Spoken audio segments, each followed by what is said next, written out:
మిత్రులారా, మీకు తెలుసా ఈసారి చంద్రయాన్-3 మిషన్ లో ఒక షేప్ అంటే దాని పేరు spectropolarimetry habitable planet of Earth అని పరికరం పంపించారు. ఇది చంద్రుని కక్షలో ఉండి హ్యాబిటబుల్ ప్లానెట్స్ కనుగొనడంలో ఇస్రో శాస్త్రవేత్తలకు సహాయపడుతుంది. 14 జూలై 2023 మధ్యాహ్నం 2:35 LVM-3 రాకెట్ చంద్రయాన్-3తో సతీష్ ధావన్ అంతరిక్ష కేంద్రం నుండి అంతరిక్ష యానం మొదలుపెట్టింది మరియు కేవలం 16 నిమిషాల్లో 3900 కేజీల చంద్రయాన్-3ని భూమి యొక్క ఈపీఓ అంటే ఎలిప్టిక్ పార్కింగ్ ఆర్బిట్ లో వదిలింది. చంద్రయాన్-3 యొక్క ప్రయాణం లాంచ్ అయిన 45 రోజుల తర్వాత అంటే 23 ఆగస్టు 2023లో చంద్రుడు దక్షిణ ధ్రువం వద్ద ఉన్న మ్యాంజినస్ సి అండ్ సింపిలేనియస్ ఎన్ క్రేటర్స్ దాదాపు దగ్గరగా ల్యాండ్ అవుద్ది. అయితే దీంట్లో అమర్చబడి ఉన్న ల్యాండర్ మరియు రోవర్ 2 డిఫరెంట్ సైంటిఫిక్ ఎక్విప్మెంట్స్. ఇవి చంద్రుని ఉపరితలంపై ఎన్నో ప్రయోగాలు ప్రదర్శిస్తాయి. అయితే ఆ ప్రయోగాలు ఏమిటో మీకు తెలుసా? మరియు వాటి నుండి చంద్రుని ఉపరితలం గురించి మనం ఏం తెలుసుకుంటాం? మరియు చాలా ముఖ్యమైన ప్రశ్న ఏమిటంటే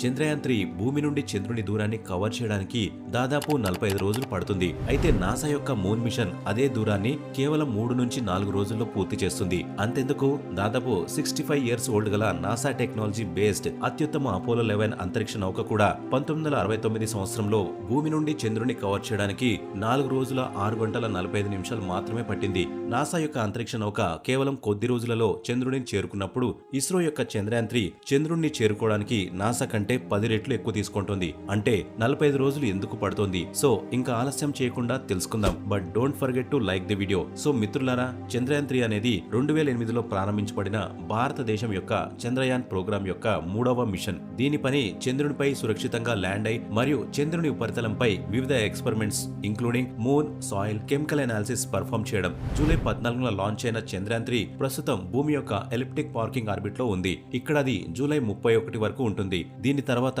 చంద్రయాన్-3 ఆగస్టు 1, 2023న ట్రాన్స్ లూనార్ ఇంజెక్షన్ టెక్నిక్ ద్వారా చంద్రుని ఎలిప్టిక్ ఆర్బిట్ లోకి ప్రవేశిస్తుంది. ఆపై అక్కడ కూడా చాలా రోజులు దాని కక్షలో తిరిగిన తర్వాత ఆగస్టు 17న ల్యాండర్ దాని నుంచి విడిపోతుంది. మరియు అన్ని సవ్యంగా జరిగితే చంద్రయాన్-3 యొక్క ల్యాండర్ క్రమంగా చంద్రుని ల్యాండింగ్ సైట్ వైపుకు వెళ్తుంది. అయితే ఈసారి ఇస్రో చంద్రయాన్-3లో అనేక ఆటోమేటిక్ సెన్సార్లను కూడా ఏర్పాటు చేసింది. ఇది క్లిష్టమైన పరిస్థితిలో ల్యాండర్ యొక్క భద్రత కోసం ల్యాండ్ సైట్ ను కూడా మార్చగలదు. ఇప్పుడు ఈ మొత్తం చంద్రయాన్-3 అంతరిక్ష నౌక యొక్క మొత్తం పేలోడ్ మాస్ 3900 కిలోలు. ఇందులో 2148 కిలోల ప్రొపల్షన్ మాడ్యూల్, 1752 కిలోల ల్యాండింగ్ మాడ్యూల్ మరియు 26 కిలోల రోవర్ ఉన్నాయి. ఇప్పుడు ఈ మిషన్ కూడా చాలా ముఖ్యమైనది. ఎందుకంటే ఇస్రో యొక్క చివరి మిషన్ అంటే చంద్రయాన్-2 జూలై 22, 2019న ప్రారంభించబడింది. అయితే చంద్రుని యొక్క దక్షిణ ధ్రువంపై విక్రమ్ ల్యాండర్ ను ల్యాండ్ చేయాలనే భారతదేశం యొక్క ప్రణాళిక విఫలమైంది. ఎందుకంటే చివరి నిమిషంలో ల్యాండర్ మాడ్యూల్ చంద్రుని ఉపరితలం నుండి 0.335 కిలోమీటర్ల దూరం మాత్రమే ఉన్నప్పుడు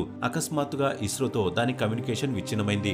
ఆ తర్వాత ల్యాండర్ సర్ఫేస్ కి 100 మీటర్ల దగ్గరికి వచ్చిన తన వేగాన్ని తగ్గించుకోలేక 59 మీటర్ పర్ సెకండ్ హారిజంటల్ వెలాసిటీలో మూన్ యొక్క సర్ఫేస్ పైన క్రాష్ అయినట్లు దర్యాప్తులో తేలింది. ఇప్పుడు ఈ మిషన్ పై భారతదేశం చాలా ఆశలు పెట్టుకుంది. అయితే విక్రమ్ ల్యాండర్ కూలిపోవడంతో భారత్ అంతటా కొంతకాలంగా అంధకారం నెలకొంది. ఎన్నో ఎమోషనల్ చిత్రాలను కూడా చూసాం. అయితే ఇప్పుడు భారత్ చంద్రయాన్-3తో బలమైన కంబ్యాక్ చేసింది. మళ్లీ జూలై 14న లాంచ్ అయిన భారతదేశానికి చెందిన చంద్రయాన్-3 మళ్లీ చంద్రుని దక్షిణ ధ్రువంపై ప్రయాణాన్ని ప్రారంభించింది. చంద్రునిపై సాఫ్ట్ ల్యాండింగ్ చేయడం ఎంత కష్టమో ఇప్పటి వరకు ప్రపంచంలోని 3 దేశాలు మాత్రమే చంద్రునిపై ల్యాండింగ్ ను విజయవంతంగా పూర్తి చేశాయి. అందులో అమెరికా, రష్యా మరియు 3వ స్థానంలో చైనా ఉంది. కానీ త్వరలో భారతదేశం కూడా ఈ ఎలైట్ గ్రూప్ లో చేరి చంద్రునిపై దిగిన 4వ దేశంగా అవతరిస్తుంది మరియు చంద్రుని దక్షిణ ధ్రువంపై రోవర్ తో ఎక్స్పెరిమెంట్స్ చేసిన మొదటి దేశంగా అవతరిస్తుంది. అందుకే ఇప్పుడు దేశవ్యాప్తంగా ఈ మిషన్ పై భిన్నమైన ఎక్సైట్మెంట్ నెలకొంది. చంద్రయాన్-3 లాంచింగ్ అప్పుడు కూడా ప్రయోగ ప్రత్యక్ష ప్రసారం 10 లక్షల వీక్షణలను దాటింది. చంద్రయాన్-3 యొక్క సాఫ్ట్ ల్యాండింగ్ భారతదేశ అడ్వాన్స్ సాంకేతికతకు నిదర్శనంగా ఉంటుంది మరియు ఇది భవిష్యత్తులో ఇంటర్ ప్లానెటరీ మిషన్ కార్యకలాపాలకు కూడా ఉపయోగపడుతుంది.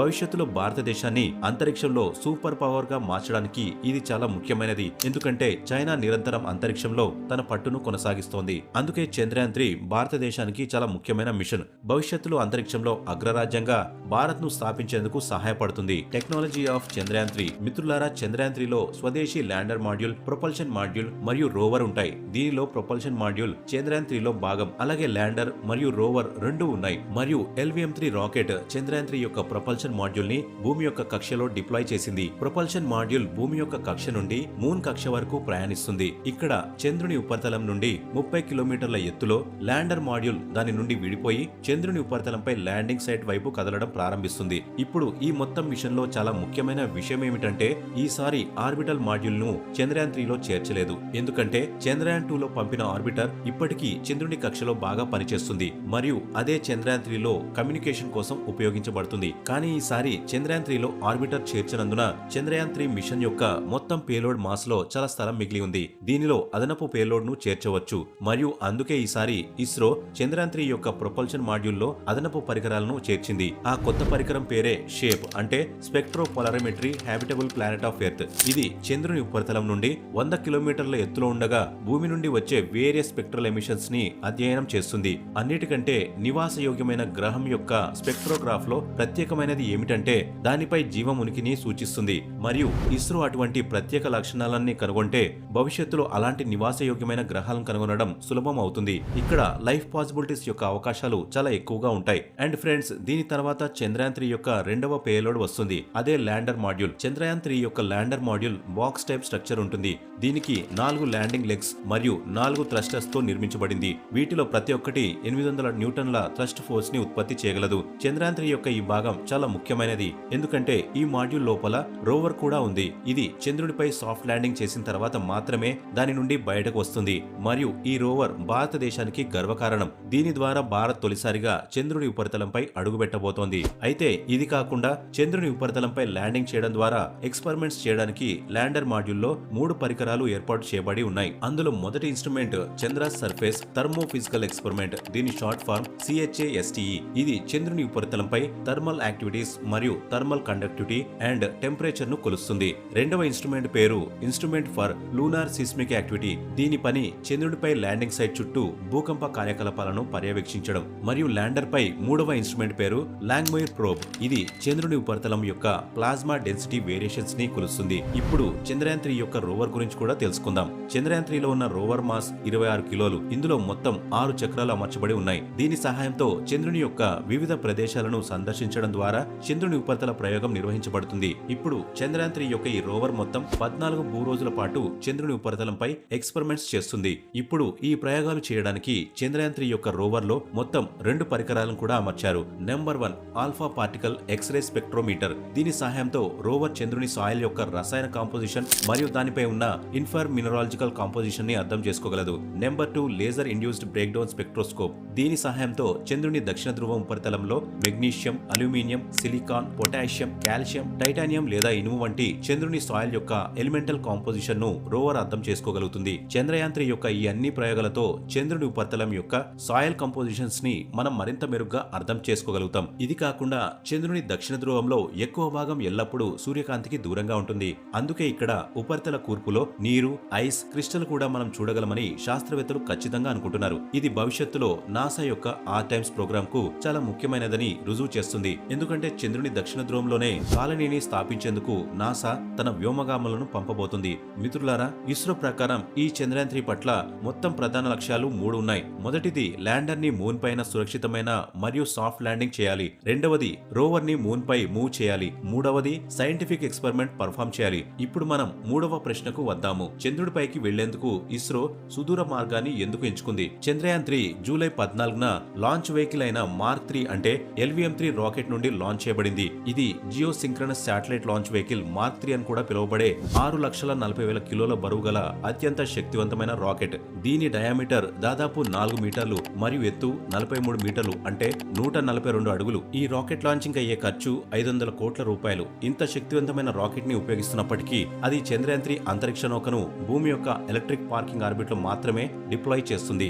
మరియు చంద్రయాన్ 3 84,000 కిలోమీటర్లు ఓన్ గా ప్రయాణించి చంద్రునిపైకి వెళ్తుంది. భూమి యొక్క కక్ష నుండి చంద్రుని కక్ష వరకు ఈ ప్రయాణం అత్యంత ఆసక్తికరమైనది. ఎందుకంటే ఇక్కడే ఇస్రో తన అంతరిక్ష కార్యక్రమంలో బిలియన్ల డాలర్లను ఆదా చేస్తుంది. ఇది అంతరిక్ష నౌక యొక్క మూన్ ప్రధాన భాగాన్ని చేర్చుకునే వ్యవధిని పెంచుతుంది, కానీ మిషన్ ను మరింత కాస్ట్ ఎఫెక్టివ్ గా చేస్తుంది. ఒకవేళ మీకు అర్థం కాకపోతే ఇంకా క్లియర్ గా వివరిస్తాము. భూమి మరియు చంద్రుని మధ్య దూరం దాదాపు 3,84,000 కిలోమీటర్లని మనకు తెలుసు. అయితే చంద్రయాన్ 3 దానికంటే చాలా రెట్లు ఎక్కువ దూరాన్ని కవర్ చేస్తుంది. ఎందుకంటే చంద్రయాన్ 3 భూమి నుండి చంద్రునికి స్ట్రైట్ లైన్ లో వెళ్ళదు. ఎందుకంటే ఈ విధంగా వెళ్తే మనకు చాలా ఇంధనం అవసరం. అలాగే మొత్తం మిషన్ ఖర్చు గణనీయంగా పెరుగుతుంది. దీనికి బదులుగా ఈ దూరాన్ని గుర్తించడానికి ఇది ఒక టెక్నిక్ ని ఉపయోగిస్తుంది. ఇది రాకెట్ సైన్స్ లో హాఫ్మెన్ ట్రాన్స్ఫర్ ఆర్బిట్ అని పిలుస్తారు. ఇది చాలా ఖర్చు తగ్గించే పద్ధతి. ఎందుకంటే దీనిలో సమయంలో దానిలో వస్తున్న పెద్ద నిశ్చల వస్తువుల గురుత్వాకర్షణ ప్రభావం స్పేస్ క్రాఫ్ట్ వేగాన్ని పెంచడానికి మరియు ఎక్కువ దూరాన్ని కవర్ చేయడానికి ఉపయోగించబడుతుంది. దీనిలో ఒక గ్రహం లేదా చంద్రుని గురుత్వాకర్షణ ప్రభావంతో మూవ్ అవుతున్నప్పుడు వాటి ఆర్బిట్ లో తిరుగుతూ మొదట దాని వేగం గురుత్వాకర్షణ సహాయంతో క్రమంగా పెరుగుతుంది. ఇక్కడ అంతరిక్ష నౌక ఏకకాలంలో దాని కక్షను మరింతగా పెంచుతుంది మరియు కొంత సమయం తర్వాత ఖచ్చితమైన దిశలో వాటి థ్రస్టర్లను ఆన్ చేయడం ద్వారా అవతలి వైపు ఉన్న సెలెస్టియల్ ఆబ్జెక్ట్స్ వైపు మూవ్ అవుతుంది. సౌర వ్యవస్థకు పంపాల్సిన చాలా ఇంటర్ప్లానటరీ మిషన్లు ఈ విధంగానే జరుగుతున్నాయి. ఇప్పుడు మనం చంద్రయాన్ 3 గురించి మాట్లాడినట్లయితే చంద్రయాన్ 3 మొదట హాఫ్ మ్యాన్ ట్రాన్స్ఫర్ ఆర్బిట్ నుండి అధిక వేగంతో భూమి కక్ష నుండి బయలుదేరి చంద్రుని వైపు కదులుతుంది. చంద్రుని గురుత్వాకర్షణ ప్రభావానికి దగ్గరగా చేరుకోగానే చంద్రయాన్ 3 యొక్క ప్రొపల్షన్ మాడ్యూల్ మరొక ముఖ్యమైన కార్యక్రమాన్ని నిర్వహిస్తుంది. దానిని లూనార్ ఆర్బిట్ ఇన్సర్షన్ అని పిలుస్తారు. ఇది చంద్రుని గురుత్వాకర్షణ కిందకు వచ్చినప్పుడు దాని వేగాన్ని తగ్గిస్తుంది. ఈ ప్రాసెసర్ కూడా చాలా క్లిష్టమైనది, ఎందుకంటే ఈ సమయంలో వ్యోమనౌక వేగం ఎక్కువగా ఉండకూడదు లేదా చాలా తక్కువగా ఉండకూడదు. ఎందుకంటే వేగం ఎక్కువగా ఉంటే అంతరిక్ష నౌక మూన్ కక్షలో క్యాప్చర్ చేయబడలేదు మరియు దానికంటే ముందుకు వెళ్తుంది. మరియు వేగం తగ్గితే చంద్రుని గురుత్వాకర్షణ కారణంగా అది దాని ఉపరితలం వైపుకు లాగబడుతుంది మరియు మొత్తం అంతరిక్ష నౌక క్రాష్ జరిగి నాశనం అవుతుంది. అందువల్ల ఈ ప్రాసెసర్ లో చాలా క్రిటికల్ మరియు వైటల్ క్యాల్కులేషన్స్ చేయబడతాయి మరియు అన్ని సరిగ్గా జరిగితే చంద్రుని గురుత్వాకర్షణలో చంద్రయాన్ 3 యొక్క ప్రొపల్షన్ మాడ్యూల్లోకి విజయవంతంగా ప్రవేశించిన తర్వాత అది చంద్రుని కక్షలో తిరుగుతుంది మరియు చాలా రోజులు గడిచిన తర్వాత అది నెమ్మదిగా ల్యాండింగ్ సర్ఫేస్ కి దగ్గరగా వస్తుంది. ఆ తర్వాత దాదాపు 30 కిలోమీటర్లు చేరుకున్న తర్వాత ల్యాండర్ మాడ్యూల్ దాని నుండి విడిపోతుంది మరియు అది చంద్రుని వైపు ల్యాండింగ్ ప్రారంభమవుతుంది. మరియు దీని తదుపరి ప్రాసెసర్ గురించి ఆల్రెడీ మేము ముందుగానే క్లియర్ గా చెప్పాము. అనేక నివేదికల ప్రకారం చంద్రయాన్ 3 యొక్క మొత్తం బడ్జెట్ 615 కోట్లు. మీరు ఈ బడ్జెట్ ఎక్కువ అని భావిస్తున్నారా? అయితే ఇది నిజంగా అంత ఎక్కువేనా? అయితే వాస్తవానికి ఈ సంఖ్య అంతరిక్ష యాత్రలకు ఎక్కువేమీ కాదు, ఎందుకంటే చంద్రునిపై నాసా చేసిన మొదటి మిషన్ అపోలో ఆ సమయంలో 25 బిలియన్ అమెరికన్ డాలర్లు కూడా ఖర్చు చేశారు. ఇది నేటి ఇన్ఫ్లేషన్ రేట్స్ కి సర్దుబాటు చేస్తే 257 బిలియన్లకు వస్తుంది. ఇది నేటి పాకిస్తాన్ మొత్తం జీడిపిలో దాదాపు 80%. ఈ బడ్జెట్ చాలా ఎక్కువగా ఉంది. ఈ బడ్జెట్ ఇస్రోకి ఇస్తే వీళ్ళు నేరుగా మానవులను అంగారక గ్రహంపై దింపేస్తారు.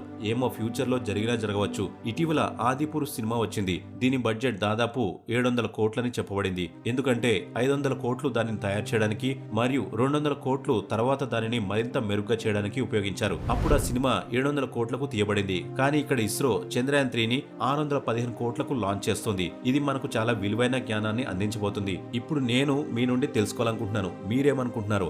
ఇస్రో ప్రపంచంలోనే నెంబర్ 1 స్పేస్ ఆర్గనైజేషన్ గా అవతరించగలదా? దిగువ కామెంట్ సెక్షన్ లో కామెంట్స్ ద్వారా మీరు తప్పనిసరిగా మీ సమాధానాన్ని నాకు అందించాలి. సో ఫ్రెండ్స్, ఇది ఇవాల్టి వీడియో. ఈ వీడియో నచ్చినట్లయితే లైక్ కొట్టండి, అలాగే ఛానల్ ని సబ్స్క్రైబ్ చేయండి. Thank you for watching.